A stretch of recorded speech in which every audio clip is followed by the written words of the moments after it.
Hello les girls. Enfin, et les hommes. Parce que à chaque fois j'oublie les hommes, mais ça se trouve il y a des hommes qui regardent ma vidéo. J'espère que vous allez bien. Moi, ça va très bien, Dieu merci. En ce moment, je bouge beaucoup, je voyage beaucoup, je travaille bien, je fais beaucoup de shooting. Jolika, ça se passe plutôt bien.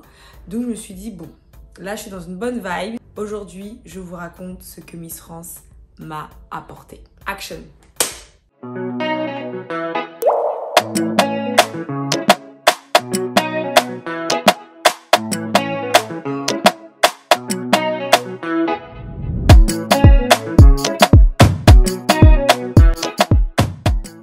Alors, du coup, pour les nouveaux arrivants, si vous voulez savoir mon parcours Miss France, c'est dans l'autre vidéo. Maintenant, aujourd'hui, je vous parle de qu'est-ce que Miss France m'a apporté. Alors du coup, j'ai eu la chance d'être élue 4e dauphine de Miss France 2017. Comme je vous avais dit, j'étais dans mes études. Donc j'étais à cette époque en 3e année d'école de commerce. ICN Business School à Nancy. Petite pub, c'est cadeau. Et donc, Miss France se finit en décembre 2016. C'était pendant les vacances, etc. Et je retourne sur les bancs de l'école. Je vous cache pas comment c'était dur. C'était trop dur de rester concentrée. C'était trop dur parce que, vous imaginez avec tout ce que je viens de vivre, je dois retourner sur les bancs de l'école, travailler les examens, les cours, les profs qui parlent, flemme. Du coup, ça a été très dur pour moi, mais j'ai réussi à valider ma 3e année d'école de commerce. Maintenant, il faut savoir qu'après Miss France, il y a la Miss France qui part avec 3 dauphines, ou 4, ça dépend des années, qui part faire les galas. C'est quoi les galas? Miss France et ses dauphines, elles font une tournée dans toutes les régions de France et les dom-toms. Et elles se produisent sur scène. Donc moi, j'ai été sélectionnée parmi ces dauphines-là pour faire le gala, accompagnée de Morane, Miss Bretagne, Morgane, Miss Guadeloupe, et Alicia, la Miss France de mon année. Je crois qu'on avait 25 dates ou 30 dates, je sais plus. Donc on est passé du Nord-Pas-de-Calais à Provence-Côte d'Azur, à la Bretagne, à l'Auvergne. Et j'ai eu la chance de faire aussi tous les dom-toms. On a fait Martinique, on a fait Guadeloupe, on a fait La Réunion, même Saint-Pierre-et-Miquelon. L'île au fin fond là-bas, là, près du Canada, où il fait froid là. On est allé là-bas. Mais c'était trop bien, on a trop rigolé. Je crois que c'est nos meilleurs souvenirs, vraiment. Là, on a rencontré des gens super, on était comme des princesses. C'est-à-dire qu'on voyageait dans des beaux hôtels, on avait petit déjeuner, room service, grand restaurant. Enfin, franchement, on était comme des princesses, vraiment. Et j'en suis très reconnaissante parce qu'il y en a peu qui peuvent vivre ça. Et il faut savoir qu'après Miss France, tout le monde veut faire les galas. Parce que tu gagnes de l'argent, ça c'est important de le dire. Je vais pas vous dire combien, mais on gagne de l'argent à chaque date. Et parce que tu continues, en fait, tu continues ce délire de Miss France avec tes copines où tu te produis sur scène et tu rigoles, etc. Donc tu continues ça. Et en plus, tu vois du paysage, tu voyages. Moi, je connais toutes les régions de France aujourd'hui. Et surtout les dom-toms. Il faut savoir que moi, ma mère, elle est métisse guadeloupéenne. Et grâce à Miss France, j'ai pu aller en Guadeloupe pour la première fois où j'ai rencontré des membres de ma famille que je connaissais pas. J'ai découvert la Guadeloupe grâce aussi à Miss France. Et on rencontre des gens super, des gens de tout horizon. On rencontre des politiciens, on rencontre des personnes qui entreprennent. Parce que faut savoir que ceux qui organisent l'élection Miss France, donc ce sont des délégués, et bah parfois ils ont un job à côté, donc on rencontre eux aussi. Comme on bouge dans chaque région, tout le monde a envie de voir la Miss France, donc ils prennent des photos, mais ils prennent aussi des photos avec les dauphines. Je me sentais trop comme une star. Genre, Justine, c'est possible d'avoir un selfie? Ouais, vas-y. Ouais, vas-y. Trop comme une star, vraiment. Bref, donc ça, c'était la partie gala. Donc, c'était les week-ends. Parfois, on partait un week-end entier. Parfois, on partait 3 jours. Et on tournait. On tournait en van, comme ça. On faisait toutes les tournées de France. Donc, ça, c'était l'après Miss France. Ensuite, j'ai décidé d'arrêter mes études. Parce que il y avait aussi quelques dates encore de gala à faire. Et parce que j'arrivais pas à tout gérer. J'arrivais pas à gérer les bancs de l'école et à gérer tous les autres événements. C'est-à-dire j'avais des shootings photos, j'avais des prestations, des événements auxquels j'étais invitée, plus les galas, ça faisait beaucoup et je suis humaine, je ne peux pas tout faire. Donc j'ai décidé d'arrêter mes études. Je me suis dit, non c'est quoi? Sérieusement c'est rien, toute notre vie pour étudier, on a toute notre vie pour travailler. Donc je me suis dit je vais arrêter mes études pour avoir le temps pour les autres événements et les autres rendez-vous que j'avais liés à mon statut de dauphine de Miss France. Et donc là je me dis, ok, je prends du temps pour moi. Donc je fais tout ce que j'ai à faire, mes rendez-vous, les shootings, etc. Mais je me dis, c'est quoi Justine? Tu vas en profiter pour partir à l'étranger. De base, je me suis dit, Justine, tu vas approfondir ton anglais, tu vas partir 1 an aux États-Unis. Sauf que vous savez, pour partir aux États-Unis, il y a plein de normes à respecter. Il faut un visa. Le visa, il est payant. Donc, j'ai décidé de faire l'ESTA. Je me suis renseignée. J'ai découvert l'ESTA. L'ESTA, c'est un visa 3 mois pour partir aux États-Unis. C'est un visa touriste. Grâce au gala Miss France, je vous ai dit, on est rémunéré. Donc, moi, j'ai bien mis de côté et j'avais une belle somme. Juste cette somme-là que j'avais économisée, elle était suffisante pour vivre aux États-Unis 3 mois. Même pour faire plus de 3 mois. Money. Donc, j'ai eu mes 21 ans le 30 novembre 2017. Et là, je vais voir ma mère, je dis maman, je veux partir aux États-Unis. Bon, elle avait accepté que j'arrête mes études, enfin que je fasse une pause dans mes études. Là, je lui dis bon, je pars aux États-Unis. Elle m'a même pas cru, elle pensait pas que j'allais le faire. Moi, c'est bon, je me dis la majorité américaine, je fly. Salut, je vais aux États-Unis. J'ai décidé d'aller à Miami. Ne me demandez pas pourquoi, mon choix s'est porté sur Miami. J'ai fait mes recherches pour vivre, pour avoir un hébergement. Donc j'ai contacté une Miss qui préparait Miss USA, qui s'appelle Genesis. Cœur sur toi, si tu regardes cette vidéo. Mais elle ne va pas comprendre parce qu'elle parle pas français. Je l'ai contactée, je lui ai dit écoute, j'arrive à Miami, je cherche un hébergement, est-ce que tu peux m'héberger? Donc en anglais bien sûr, et je speak English. Et elle m'a dit pas de souci. Elle m'a dit j'ai jamais fait ça, mais elle voyait que j'étais beaucoup suivie et on avait des amis en commun, des Miss en commun, etc. Donc elle avait confiance. Elle m'a hébergée pendant 3 mois. Maintenant, je vous ai dit, je voulais approfondir mon anglais. Donc j'ai cherché une école linguistique. Cette école s'appelait Language On. Trop bonne école. J'avais cours tous les matins où j'apprenais l'anglais et après, j'avais du temps libre. Cette école, elle est vraiment trop bien. J'arrive à Miami avec ma valise, donc majorité américaine. À peine j'ai eu mes 21 ans, je suis partie à Miami en janvier. En janvier 2019, je pars à Miami avec ma petite valise, j'arrive. Et là, c'est comme un tournant dans ma vie. Il y a eu Miss France où j'ai grandi, j'ai pris de la maturité. Il y a eu les galas, j'ai vraiment profité de ma vie en tant que jeune femme pendant les galas. Là, j'arrivais à Miami, je suis seule, je suis livrée à moi-même. Là, il n'y a pas papa, maman, s'il m'arrive une galère, il n'y a personne. Je connais personne sur place. Je connaissais personne à Miami. Donc j'arrive avec ma valise, je m'installe, je suis très bien installée. Genesis m'accueille très bien. Je vais à l'école. Le séjour à Miami se passe trop bien. Pour le moment, c'est la meilleure période de ma vie. J'ai vraiment vécu my best life. Vraiment. Et donc je rencontre plein de gens, je rencontre des Américains, je rencontre des Français, je rencontre beaucoup de personnes sur place. Et j'ai eu la chance de signer dans une grande agence de mannequins qui s'appelle Wilhelmina Miami. Moi j'avais déjà essayé d'entrer dans des agences de mannequins en France, après Miss France. Sylvie Tellier d'ailleurs m'avait aidée à rentrer chez Elite, mais je suis trop petite et j'étais trop formée, alors que j'étais comme ça. J'étais comme ça. Je faisais 52 kilos, j'étais comme ça. Mais bon, Elite, ils aiment bien la moitié de mon doigt. Ils aiment bien les filles anorexiques et à 1m80 quoi. Et donc moi je suis arrivée à Wilhelmina Miami, bah, j'ai des formes, j'ai de la poitrine, je suis pas skinny. Et donc j'ai signé un contrat de 3 ans chez eux. Donc mon séjour à Miami se passe, je pars à New York aussi. Parce que évidemment, vous savez les vols internes, quand t'es aux États-Unis, c'est pas cher de voyager aux États-Unis. Je suis partie à New York, c'était trop bien. Je suis partie aux Bahamas, c'était trop bien aussi. Bahamas Miami, c'est à côté. Je crois que mon vol, je l'avais payé $150, je crois. Un truc comme ça. Quand je vous dis, j'ai vécu ma best life. Je suis allée aux Bahamas. Vous imaginez? Voilà, mon séjour américain se passe très bien. Sauf que qui dit États-Unis dit dépenses. Et moi, j'avais plus de sous. Je suis restée 3 mois. J'avais fait New York, Bahamas, Miami. J'avais plus de sous. J'avais plus rien. Donc je rentre chez moi. Je rentre en France. Je travaille. Je travaille dans l'immobilier. Ma mère travaille dans une agence immobilière. Elle me fait travailler. Petit piston. On connaît. Donc je suis agent immobilier en location pendant plusieurs mois. Je ne sais plus exactement. Je travaille. Et après, dès que j'ai ramassé l'argent, je repars aux États-Unis, à Los Angeles. Là, je découvre Los Angeles. C'était bien. C'était vraiment bien. Hein. C'est une belle ville. Mais c'est pas Miami. Miami, ma ville de cœur. Non, vraiment ma ville de cœur. Donc, Los Angeles se passe, etc. Ça se passe bien. Maintenant, mon année se finit et je décide de reprendre mes études. Au bout d'un moment, je ne vais pas rester avec mon bac plus 3. Et je me dis, il me reste 2 ans pour avoir un bac plus 5. Et vous savez, en France, c'est important d'avoir des diplômes. Pour ceux qui regardent, ici, ça fonctionne à la méritocratie. C'est-à-dire que plus tu as des diplômes, plus tu as des chances de bien réussir ta vie. De trouver le travail que tu veux, avec le salaire que tu veux. Donc, ne négligez pas les études. Donc moi, je me suis dit, il me reste 2 ans. 2 ans, c'est rien. 2 ans, c'est rien. Mais c'était difficile. Il y a eu Miss France, il y a eu des mois aux États-Unis où j'étais libre. J'étais libre comme l'air.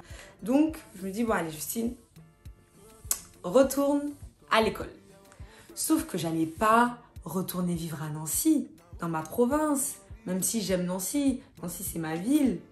Mais bon, quand t'as connu Miami, Los Angeles, New York, tout ça, t'as pas envie de revivre à Nancy, quoi. Donc, j'arrive à Paris. Je prends mon appartement. Et là, je continue mes études. Dans une école qui s'appelle Subcareer. Ça appartient au groupe INSEC, où je fais un Master International Business Strategy. Toujours pour rester dans la continuité de mon apprentissage en anglais. J'avais fait une école linguistique, donc en anglais, j'étais plus à l'aise. Donc je me suis dit, bon, si je suis à l'aise, je peux faire un master en anglais. Et là, j'arrive à Paris. Donc j'arrive à Paris avec toujours mon étiquette de dauphine de Miss France. Et c'est là que j'ai vu l'impact, j'aime pas dire ça, mais c'est réel, l'impact que j'avais. À Nancy, j'étais vue, ok, j'ai fait Miss France, je suis dauphine de Miss France, c'est bien. Mais je suis arrivée à Paris, j'étais tellement sollicitée que j'étais choquée. J'étais choquée, je vais pas dire d'être quelqu'un, parce que je suis personne, mais j'étais choquée de l'impact que j'avais eu sur les gens. Je suis arrivée, on m'a intégrée à la diaspora africaine ici à Paris, on m'a invitée à tous les événements, afro, j'ai fait beaucoup de shooting. Vraiment, j'étais partout, on m'invitait partout et moi je voulais être partout aussi. Et à peine arrivée, je suis arrivée en septembre. Et là, il y a une marque qui m'approche, une marque qui s'appelle Black Up. C'est une marque de maquillage réputée, connue de manière internationale. La concurrence aujourd'hui de Jolika Beauty. Non, je rigole. C'est pas la concurrence parce qu'on n'est pas dans la même catégorie. Je suis trop petite, moi, je viens d'arriver. Et ils me demandent d'être égérie. Donc, je deviens égérie, enfin ambassadrice de leur campagne Black Up sur 1 an avec d'autres filles. Donc, je deviens égérie. Et là, je me dis, waouh, c'est là que je vois la puissance de Paris. À peine arrivée, on me propose un gros contrat, marque de maquillage internationale. Donc, c'était ouf, quoi. Je me dis, ah ouais. Les événements où j'allais, les gens, ils étaient en mode, waouh, t'as représenté l'Afrique à Miss France. J'ai pas que représenté ma région Lorraine, j'ai représenté l'Afrique. Et ça me faisait trop plaisir. Et là, j'ai pris conscience, en fait, de l'importance de ma place de 4e dauphine que je négligeais un petit peu avant. Donc, je suis arrivée à Paris, je suis invitée à des événements, je suis marraine d'élections de Miss. Je deviens marraine de l'élection Miss Guinée-France, où je rencontre MH, ce qui a abouti après sur un clip, le clip Bébé, que vous connaissez sûrement. Donc, suite au contrat avec Black Up, directement après, je suis contactée pour le clip Bébé, avec MH, qui m'a... Je vais pas vous mentir, hein, ça m'a donné encore plus de visibilité. Évidemment, ça m'a donné encore plus de visibilité parce que déjà, il a su bien me mettre en avant dans le clip. Et il n'était pas obligé. Ça m'a aidé. Et du coup, les gens me reconnaissaient dans la rue. Soit on me reconnaissait parce que on me disait, c'est pas toi qui as fait Miss France? Ou on me reconnaissait en disant, c'est pas toi qui étais dans le clip des MHD?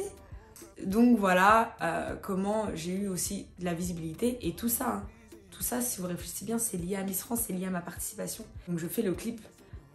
Donc ça m'a propulsée également, je vais pas mentir, ce serait mentir de dire que ça m'a pas propulsée. Le clip Bébé m'a donné encore plus de visibilité. En plus, moi je venais de faire mon big shop, je venais de me raser les cheveux et j'ai fait le clip en étant rasée. Donc beaucoup de femmes en fait se reconnaissaient en moi parce que j'étais une femme noire qui s'assumait, je m'assumais avec mes cheveux. Enfin, je m'assume toujours aujourd'hui, mais je changeais de tête. J'étais une femme noire qui s'assumait avec mon afro, j'avais les cheveux rasés et j'avais fait Miss France, etc. Donc, ce qui a fait que j'ai construit une image autour de moi, en fait. J'ai construit une image autour de moi, j'étais beaucoup plus active sur les réseaux, j'essayais de montrer un petit peu mon quotidien. J'essaie aussi de parler de Miss France. Vous voulez, tout ça, mon arrivée à Paris, le fait que je sois ambassadrice Black Up, le fait que je sois dans beaucoup d'événements de la diaspora africaine, le fait que je fasse le clip avec MH, etc. Ça m'a apporté encore plus de visibilité, encore plus de notoriété. Je mets bien des guillemets, notoriété. Et je me suis très vite rendu compte que j'étais beaucoup plus à l'aise avec tout ce qui s'était passé après Miss France, les galas, mon voyage, etc. Je me sens plus à l'aise, je vois bien quand je vais à des représentations, quand je suis invitée, je parle facilement avec les gens, de manière très fluide. Qu'il y ait un groupe de 10 personnes ou de 100 personnes, je suis bien, je suis à l'aise. S'il faut que j'aille sur scène, je suis très à l'aise également. S'il faut que je sois derrière une caméra, je suis très à l'aise également. Et le fait d'avoir voyagé seule aussi, ça m'a donné un peu plus de confiance en moi. Un peu plus, pas totalement, parce que j'en parlais dans un interview avec Aïssa Moment, j'ai pas 100% confiance en moi, mais Ça m'a redonné la confiance en moi. Suite à ça, comme je vous ai dit, je reprends mes études. Un jour, un réalisateur me contacte qui s'appelle Ruben Alves, qui écrivait un film qui s'appelle Miss. Et il recherchait des actrices pour jouer le rôle de Miss et des vraies Miss pour jouer le rôle d'actrice. Vous avez capté? Donc je passe un casting, donc j'étais rasée, hein, toujours. Il me contacte parce que j'ai fait les Miss, parce que je suis dauphine. Donc je lui dis, bah ouais, j'étais vraiment dauphine de Miss France, etc. Et je suis prise pour ce film-là. J'ai pas un rôle à proprement dit parce que je ne parle pas, mais je suis pas figurante parce qu'on me voit tout le long du film. J'ai le rôle de silhouette, c'est-à-dire j'ai un rôle, je ne parle pas. Et ça, c'était vraiment une trop bonne expérience dans le cinéma. Parce que le film est sorti, il est passé au cinéma, il y avait des affiches partout, etc. Et c'était aussi une autre bonne expérience. Donc ça rajoute aussi encore quelque chose à mon CV. Je peux dire qu'aujourd'hui, j'ai eu la chance de tourner dans un film à côté d'acteurs, moi, que je connaissais. Par exemple, je pense à Stéphie Selma. Stéphie Selma, qui est une actrice que j'ai découverte dans la série 10%, qui est passée sur France 2 ou France 3, je sais plus. J'étais vraiment fière. Et surtout, ce qui me rend le plus fière d'être dauphine de Miss France, c'est le regard des gens et surtout les messages que je recevais. C'est-à-dire les messages des jeunes femmes noires qui m'envoyaient « Grâce à toi, peut-être que je vais tenter une élection régionale pour faire Miss France. » Parce qu'il n'y avait jamais eu vraiment de candidates vraiment africaines. Je ne parle pas de métissées, etc. De candidates africaines. Il y a souvent beaucoup d'antillaises. Il y en a des africaines. Flora, elle est métisse béninoise. Sonia Roland, elle est métisse rwandaise. Donc, il y en a. Mais on n'en voit pas assez. On n'en voit pas suffisamment. Et encore moins de ma couleur de peau. Je crois que je suis peut-être la plus foncée. On doit être 2-3 femmes noires, vraiment, qui ont participé à Miss France. Sinon, c'est souvent des métisses très clairs ou des noirs clairs. Donc, le fait de recevoir des messages, ouais, grâce à toi, je vais oser participer à une élection de Miss pour faire Miss France. Parce que toi, tu l'as fait et t'as allé loin. Donc en fait, ce manque d'identification-là, il a un petit peu disparu parce que certaines filles m'ont vu faire Miss France et m'ont vu aller loin. Donc ça, c'est vraiment ma plus grosse fierté, c'est de voir que j'ai pu aider peut-être des jeunes femmes à vouloir faire Miss France par la suite. C'est ça qu'on aime. Donc l'année se poursuit, donc je suis à l'école. Le master, c'est difficile aussi pour moi, je l'avais déjà expliqué dans une vidéo. J'étais en alternance, mais c'est dur de rester face à des professeurs qui parlent toute la journée, etc. C'était compliqué. Plus des événements que j'avais à côté, parce qu'on va pas se mentir, j'ai pas une vie classique d'une jeune femme de 24 ans. J'ai 24 ans. Et elle est atypique, on va dire. Il y a plus atypique que moi. Mais je veux dire, j'étais pas une simple étudiante classique qui va à l'école, qui va au master. Peut-être qu'en fin de journée, j'avais un shooting photo, ou j'étais invitée à une avant-première, à des représentations, ou le week-end, quand d'autres allaient rester avec sa famille, bah moi j'allais partir dans un autre pays parce que j'avais un événement. Et ça arrivait. Ça arrivait. Un jour, j'ai fait 48 heures au Sénégal. J'ai fini ma semaine. J'ai pris l'avion, je suis allée à Dakar parce que j'étais invitée à l'élection Miss Sénégal où j'étais jury. Je suis restée même moins de 48 heures, je crois. Moins de 48 heures, je suis revenue. Le lundi, je suis retournée en cours. Donc, en fait, j'ai pas une vie comme les autres, mais ça me plaît. Ça me plaît parce que je suis chanceuse. Je suis chanceuse d'avoir cette vie-là. Donc c'est cool. Aujourd'hui, grâce à Miss France et à tout ce que j'ai fait après, bah aujourd'hui, j'ai réussi à faire grossir une communauté sur mes réseaux. Ce qui fait qu'aujourd'hui, je peux générer de l'argent grâce à mes réseaux. Et c'est grâce à ce réseau-là que j'ai construit, que j'ai pu sortir Jolika. Parce qu'on va pas se mentir, je pense pas que j'aurais fait Jolika Beauty si j'avais pas eu une communauté sur Instagram. Parce que je pense que c'est difficile de se lancer quand tu es pas suivi, quand tu as pas un gros réseau. Là, moi, c'est une facilité que j'ai eue. Déjà, j'ai été diplômée de mon master. J'ai voulu être à mon propre compte. Je vous ai dit, j'ai écrit Jolika en même temps de ma dernière année de master. Et suite à ça, j'ai lancé Jolika en novembre. J'étais diplômée en juillet. En novembre, j'ai lancé Jolika. Donc, si on réfléchit bien, tout ce que j'ai réussi à construire jusque maintenant, en tout cas ce que j'essaie de construire, tout est lié à Miss France. Parce que sans Miss France, j'aurais pas gagné de l'argent et je ne serais pas partie aux États-Unis. Sans les États-Unis, j'aurais pas pu signer dans une agence de mannequins. Sans Miss France, j'aurais pas eu une visibilité quand je suis arrivée à Paris. On m'aurait peut-être pas repérée pour être ambassadrice d'une marque de maquillage. On m'aurait peut-être pas repérée pour faire le clip avec MH, pour jouer dans le film Miss. Et j'aurais jamais eu la communauté aujourd'hui qui me suit sur Instagram si j'avais pas fait Miss France. Donc en fait, ça m'a apporté de l'argent, ça m'a apporté un réseau, ça m'a apporté de la découverte, ça m'a apporté de la confiance en moi, mais surtout ça m'a apporté des super beaux souvenirs. Miss France, c'était une expérience de ouf. Et j'en ai parlé dans l'autre vidéo. Donc en fait, ça m'a tout apporté. Donc voilà, aujourd'hui, ce que Miss France m'a apporté. Et j'espère, je prie en tout cas, pour que ça m'apporte encore d'autres choses, pour que je grandisse encore plus. Et de toute façon, j'ai des très beaux projets pour Jolica Beauty ou même pour moi, j'ai d'autres projets. Donc on verra si ça aboutit. Mais moi, parfois, il y a une question qui me traverse l'esprit. J'ai eu ce parcours-là après Miss France parce que j'étais dauphine. Ma question est, si j'avais été Miss France, qu'est-ce que ça aurait donné? On va réfléchir ensemble. On va réfléchir ensemble. En tout cas, merci d'avoir écouté cette vidéo. J'espère qu'elle vous a plu. J'en parle pas souvent de tout ce que j'ai fait, etc. Là, au moins, c'est bon, c'est dit. Vous connaissez ma vie, c'est bon, c'est fait. En tout cas, je vous fais des gros bisous. Merci à vous de me suivre. Je sais, je suis pas assez régulière. Mais honnêtement, YouTube, c'est long, hein. Faire des vidéos, tout ça, tout le temps, là, Hélène. Il y a les commandes, il y a les clientes qui m'attendent. Des commandes pour Jolica. Donc, j'ai pas le temps de faire tout le temps des vidéos. Mais en tout cas, je vous remercie. Gros bisous. Et puis, à la prochaine pour une nouvelle vidéo. Bisous les girls et les boys. Mouah, gros bisous.